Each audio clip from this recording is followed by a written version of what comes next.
ꯒꯥꯔꯤꯒꯤ ꯑꯍꯣꯡꯕ ꯃꯃꯜꯗ ꯌꯣꯟꯗꯣꯔꯕꯅꯤ꯫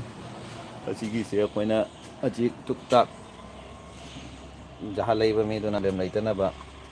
ꯔꯤꯄꯦꯌꯥꯔꯤꯡ ꯃꯆꯥ ꯃꯁꯨ ꯕꯨꯁꯤꯡ ꯔꯤꯄꯦꯌꯥꯔꯤꯡ ꯇꯧꯕ ꯄꯨꯔꯛꯏꯅꯤ꯫ ꯑꯍꯣꯡꯕ ꯃꯃꯜꯗ ꯌꯣꯟꯊꯣꯛꯇꯣꯔꯝꯃꯤ꯫ ꯖꯍꯥꯖ ꯂꯩꯕ ꯃꯤꯗꯨꯅ ꯄ꯭ꯔꯣꯕ꯭ꯂꯦꯝ ꯑꯣꯏꯗꯅꯕ ꯕꯨꯁꯤꯡ ꯀꯔꯤ ꯈꯔ ꯆꯦꯛ ꯇꯧꯍꯟꯕ ꯄꯨꯔꯛꯏꯃꯤ꯫ ꯒꯥꯔꯤꯒꯤ ꯀꯟꯗꯤꯁꯟꯁꯦ ꯌꯦꯡꯍꯜꯂꯛꯀꯦ꯫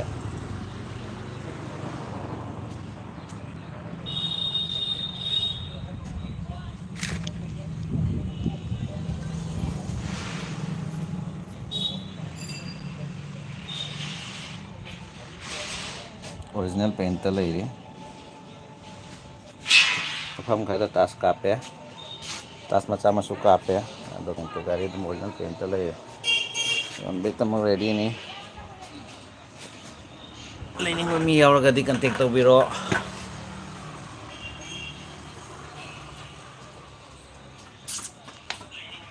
ꯀꯟꯗꯤꯁꯟꯁꯤ ꯌꯥꯝ ꯐꯔꯤ꯫ ꯍꯧꯖꯤꯛ ꯃꯥꯒꯤ ꯕꯨꯁꯤꯡ ꯀꯩꯀꯥ ꯆꯦꯛ ꯇꯧꯒꯦꯅ ꯄꯨꯔꯛꯄꯅꯤ꯫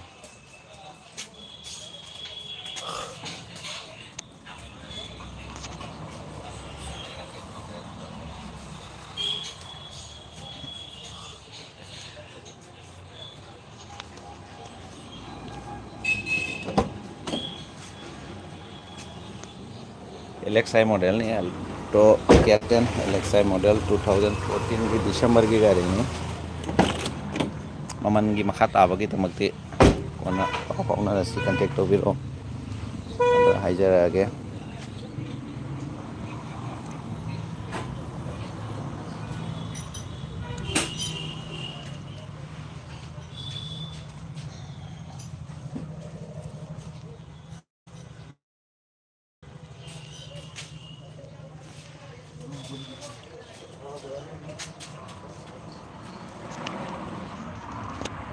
Subir,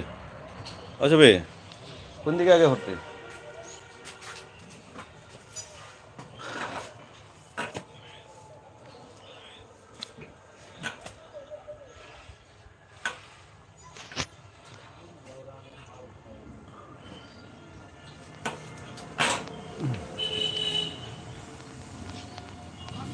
F1 kagak loy seal nih. F1 kagak problem mbok leite. Ai bonet thangla jangan dereke.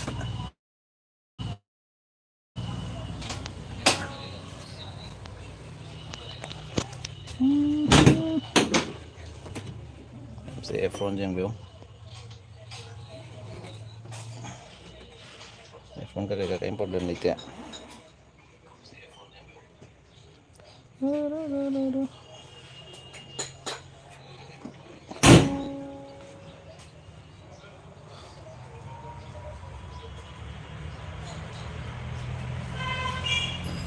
Maman kita magti kamen no into biro kamenta maman do kano tawage sila di hire roige hojik thabak khara suba loiraga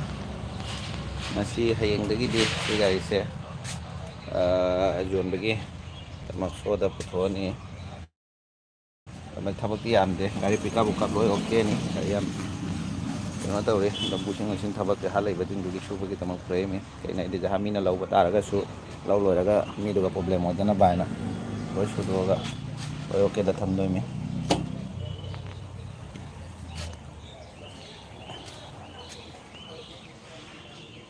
kita order deh mobil belain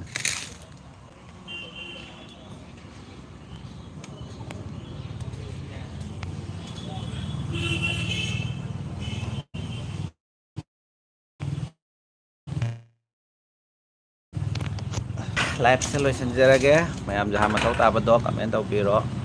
ai number apsarage contact tawbiro matau taragadi ino tawrage athapadagi contact tawrasu kaide mafam address piraga gari dum deliver tawba ja kan daibana tawra dum thilalakani home delivery system lai kanaumba swaida khangnaba mi lei taragadi moina la gari se jengbiraga yare fare haragadi akoida online payment tawraga gari se driver tawra dum thilalakpa jani kisum kai